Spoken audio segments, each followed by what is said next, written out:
Bismillahirrahmanirrahim. Alhamdulillahi Rabbil Alamin. Assalamu alaikum, mes chers frères et sœurs. La Kaaba à la Mecque, le lieu le plus sacré de l'islam, n'est pas qu'une simple structure physique. Elle sert de point focal spirituel et cosmique pour les musulmans du monde entier, reflétant un ordre universel grandiose. Ce concept trouve un écho profond dans le Coran et la Sunna, et des perspectives scientifiques modernes renforcent encore l'idée que la centralité de la Kaaba est en harmonie avec la dynamique de l'univers, depuis les plus petites particules jusqu'aux plus grands corps célestes. Dans la sourate Yassine, Allah déclare « Chacun vogue dans une orbite ». Ce verset exprime une réalité profonde. Tout, qu'il s'agisse d'étoiles, de planètes ou même d'atomes, se déplace dans sa propre orbite. À une échelle plus large, les orbites des planètes, des lunes et des étoiles dans l'univers évoquent le mouvement circulaire autour de la Kaaba. De la même manière que les musulmans font le tour de la Kaaba en parfaite harmonie durant leurs prières, les corps célestes gravitent autour de leur centre de gravité de façon coordonnée et précise. Saviez-vous que les planètes, les étoiles et les galaxies se déplacent toutes dans le sens anti-horaire? Il est fascinant de constater que ce même sens de rotation se retrouve dans le tawaf autour de la Kaaba. De même que les corps célestes tournent dans le sens anti-horaire, planètes autour du Soleil ou galaxies autour de leur centre, les musulmans accomplissent le tawaf autour de la Kaaba, en respectant ce sens anti-horaire. Ce parallèle saisissant souligne le lien profond entre l'ordre cosmique et cet acte d'adoration sacrée, symbolisant le fait que l'univers et la dévotion humaine gravitent en harmonie autour d'un point central. En passant de l'échelle des galaxies et des étoiles à celle des particules, nous observons des schémas similaires dans la structure des atomes. En physique atomique, les électrons tournent autour du noyau sur des orbites, à l'image des planètes orbitant autour du Soleil. Le modèle atomique, avec un noyau dense au centre et des électrons en orbite, reflète la fonction de la Kaaba comme centre de la vie spirituelle humaine, autour duquel les croyants se rassemblent pour adorer. Dans de nombreuses civilisations anciennes et traditions spirituelles, il existe le concept de Axis Mundi, un point central qui relie les cieux et la terre. On considère souvent cet axe comme le centre spirituel du monde, l'endroit où le divin et le monde matériel se rejoignent. Si cette idée est exacte, il doit s'agir de la Kaaba. Al-Bayt al-Mamour, connu sous le nom de la maison fréquentée, est le prototype de la Kaaba, la maison d'Allah, située hors de la sphère humaine. Elle se trouve directement au-dessus de la Kaaba, dans le 7e ciel, juste sous le trône d'Allah. Cette maison sacrée et sainte est également mentionnée dans une sourate, où Allah jure par Al-Bayt, la maison au-dessus des cieux, sans cesse visitée par les anges. Abordons maintenant la dimension mathématique de cet emplacement. Vous êtes-vous déjà demandé pourquoi Allah, le Tout-Puissant, a précisément choisi la Mecque comme terre sacrée pour que le prophète Ibrahim, que la paix soit sur lui, y bâtisse la Kaaba? Qu'est-ce qui rend ce lieu si significatif, non seulement sur le plan spirituel, mais aussi sur les plans géographiques et mathématiques? Dans la sourate Al-Imran, verset 96, Allah déclare « La première maison qui ait été édifiée pour les gens, c'est bien celle de Bakka, la Mecque, bénie et une bonne direction pour l'univers. » Dans ce verset, Allah mentionne explicitement la ville sainte de la Mecque, désignée ici sous le nom de Bakka. Analysons la dimension mathématique que recèle ce verset. Il compte 47 lettres au total, dont 27 avant l'apparition du mot Bakka. En comparant le nombre de lettres qui précède ce mot au nombre total de lettres dans le verset, on obtient un ratio de 1,74, une valeur étonnamment proche de la proportion dorée. Avant de nous pencher sur la portée géographique de la Mecque, il est essentiel de comprendre la proportion dorée. Généralement représentée par la lettre grecque phi, ph, elle apparaît dans différentes branches des mathématiques, de la nature et de l'art. Elle vaut environ 1618 et peut s'exprimer comme le rapport entre deux quantités. Le rapport de la plus grande à la plus petite doit être égal au rapport de leur somme à la plus grande. En termes simples, la proportion dorée est une fraction souvent jugée agréable à l'œil ou harmonieuse. Elle se manifeste lorsqu'un ensemble est divisé en deux parties, dont le rapport est égal à celui de la partie la plus grande sur la partie la plus petite, mais aussi à celui de l'ensemble sur la partie la plus grande. Ce rapport n'est pas qu'un concept théorique. C'est une constante fondamentale qui se manifeste dans de nombreux phénomènes naturels et créations humaines. Des spirales de coquillages aux proportions du Parthénon en Grèce, illustrant un équilibre, une symétrie et un ordre dans l'univers. Une autre représentation élégante de la proportion dorée réside dans la suite de Fibonacci, une série de nombres qui commence par 0 et 1, et où chaque terme suivant est la somme des deux précédents. À mesure que ces nombres grandissent, le rapport entre deux termes consécutifs se rapproche de plus en plus de la proportion dorée. Liée à la suite de Fibonacci, la proportion dorée constitue un socle essentiel, tant dans le monde mathématique que dans la réalité physique qui nous entoure. L'histoire de la proportion dorée remonte à plusieurs millénaires. Les mathématiciens et philosophes de l'Antiquité, notamment les Grecs, la vénéraient pour son esthétique. Les pythagoriciens, une société secrète de mathématiciens, ont peut-être été parmi les premiers à en étudier les liens en géométrie et en musique. Ils remarquèrent, par exemple, que la proportion dorée apparaissait dans la pentagramme, étoile à 5 branches, qu'ils considéraient comme un symbole d'harmonie et de proportion. L'une des premières études notoires de la proportion dorée est due à Euclide, le père de la géométrie, qui vécut aux alentours de 300 avant Jésus-Christ. Dans son œuvre Les éléments, il la décrivit comme la section extrême et moyenne et montra son utilité en géométrie, en particulier pour la construction des pentagones réguliers. Cependant, c'est à la Renaissance que la proportion dorée gagna en notoriété. Les artistes, architectes et savants redécouvraient alors les idéaux de beauté et de proportion de la Grèce et de Rome antique. Luca Pacioli, mathématicien italien, publia en 1509 un ouvrage intitulé De Divina Proportione, la divine proportion, qui abordait les propriétés et les applications de ce ratio dans l'art et l'architecture, accompagné d'illustrations réalisées par Léonard de Vinci, lequel s'inspira lui-même de la proportion dorée dans ses propres chefs-d'œuvre. L'un des aspects les plus fascinants de la proportion dorée est sa présence dans la nature. Souvent appelée l'empreinte de Dieu ou la constante universelle, elle se manifeste dans divers motifs et phénomènes naturels, laissant à penser que la nature elle-même est conçue autour de ce rapport. Avec une valeur d'environ 1,618, la proportion dorée exerce depuis longtemps une véritable fascination sur les scientifiques et les mathématiciens, car on l'observe dans des domaines variés, de la biologie à la cosmologie, en passant par l'anatomie humaine. Explorons plus en détail son influence sur les plantes, le cosmos et le corps humain. Les plantes sont l'un des exemples les plus fréquemment cités pour illustrer la présence de la proportion dorée dans la nature. Leur modèle de croissance, la disposition de leurs feuilles et même la structure de leurs fleurs témoignent d'une maîtrise sophistiquée de ce ratio, optimisant à la fois l'efficacité et l'esthétique. Dans un tournesol, par exemple, les graines sont organisées en 2 ensembles de spirales, l'un dans le sens horaire et l'autre dans le sens anti-horaire. Le nombre de spirales dans chaque sens suit souvent des nombres de Fibonacci, et le rapport de ces nombres s'approche de la proportion dorée. Cette disposition permet d'exploiter l'espace de manière optimale au cœur de la fleur. La disposition des feuilles autour d'une tige, phyllotaxie, suit elle aussi souvent la suite de Fibonacci, liée à la proportion dorée. Ce schéma n'est pas arbitraire, il permet aux plantes de maximiser l'exposition à la lumière et de réduire les zones d'ombre projetées par les autres feuilles, améliorant ainsi la photosynthèse. Le nombre de pétales dans certaines fleurs correspond également à des nombres de Fibonacci. Le lys en possède 3, la renoncule 5, la marguerite 34, 55, voire 89 pétales, etc. De même, les arbres reflètent la suite de Fibonacci dans leur croissance.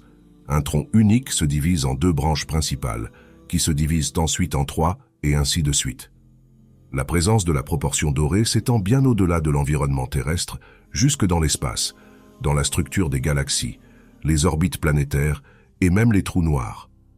La même harmonie mathématique qui régit la croissance des plantes s'observe à l'échelle cosmique. L'un des exemples les plus spectaculaires de la proportion dorée dans le cosmos se trouve dans la forme des galaxies spirales. De nombreuses galaxies, dont la Voie lactée, forment des spirales logarithmiques rappelant étroitement la proportion dorée.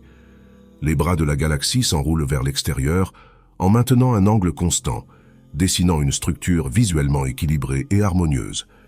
On a également mis en évidence la proportion dorée dans le positionnement et les orbites des planètes, en particulier dans notre système solaire. Les écarts entre les planètes et le Soleil approchent parfois la proportion dorée. Ce schéma aide à comprendre pourquoi les planètes demeurent sur des orbites stables, où les interactions gravitationnelles suivent un modèle équilibré et minimisent le chaos.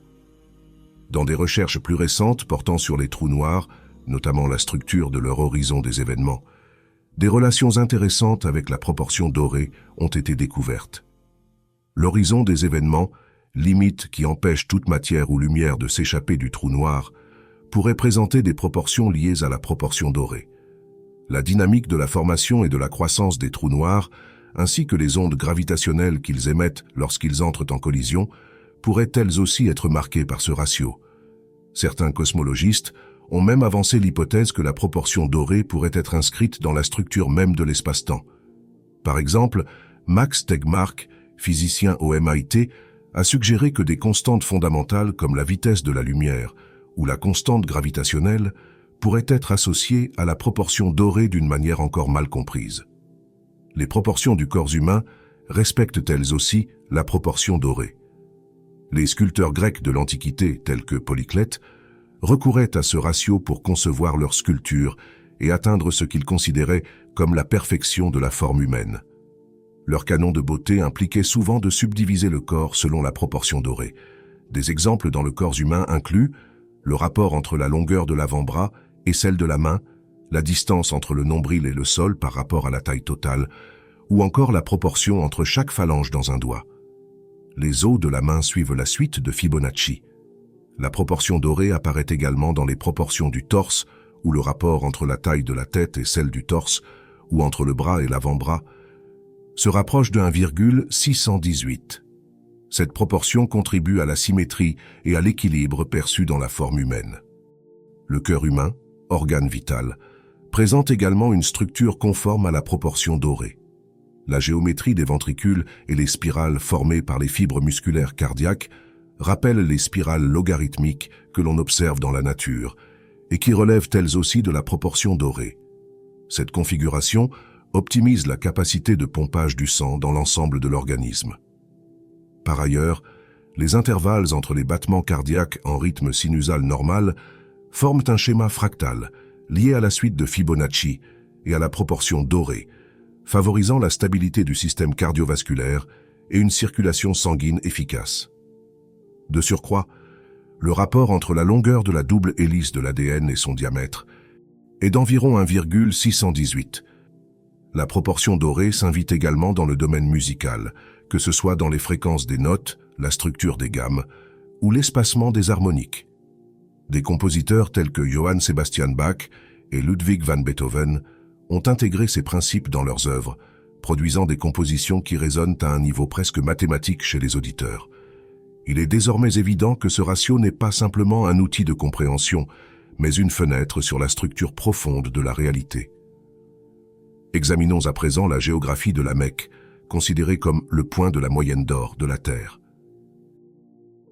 Située à environ 21,42 degrés de latitude nord et 39,82 degrés de longitude est, la Mecque se trouve à un carrefour remarquable entre géographie et spiritualité.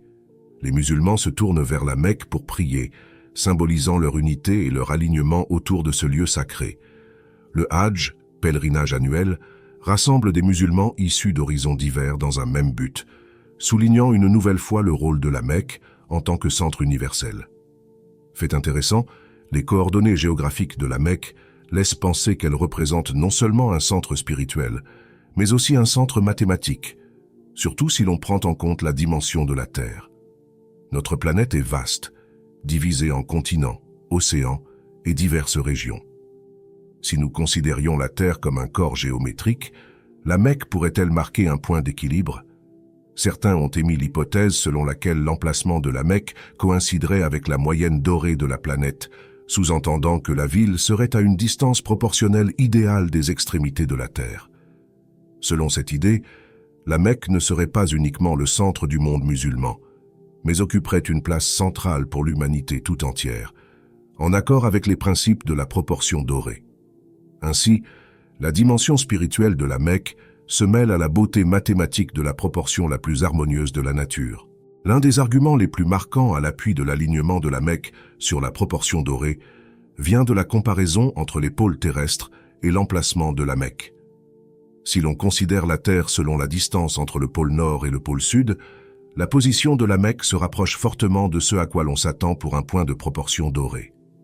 Le cœur de ce ratio est la façon dont il se définit en termes de proportion.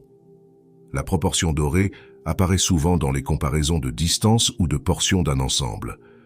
Observons par exemple la distance entre la Mecque et le pôle Nord, puis entre la Mecque et le pôle Sud, pour vérifier leur alignement avec ce ratio.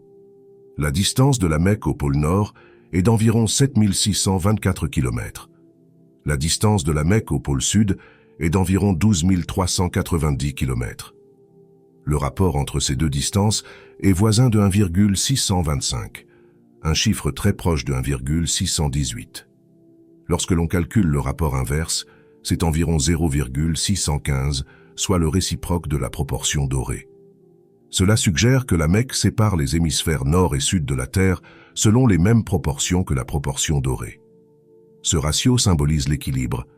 Les pôles nord et sud représentent les extrémités de l'axe terrestre, et la Mecque, positionnée entre les deux, peut être perçue comme un centre harmonieux, une manifestation physique de l'équilibre que représente ce ratio. Un autre aspect remarquable de l'emplacement de la Mecque concerne sa relation avec la circonférence de la Terre.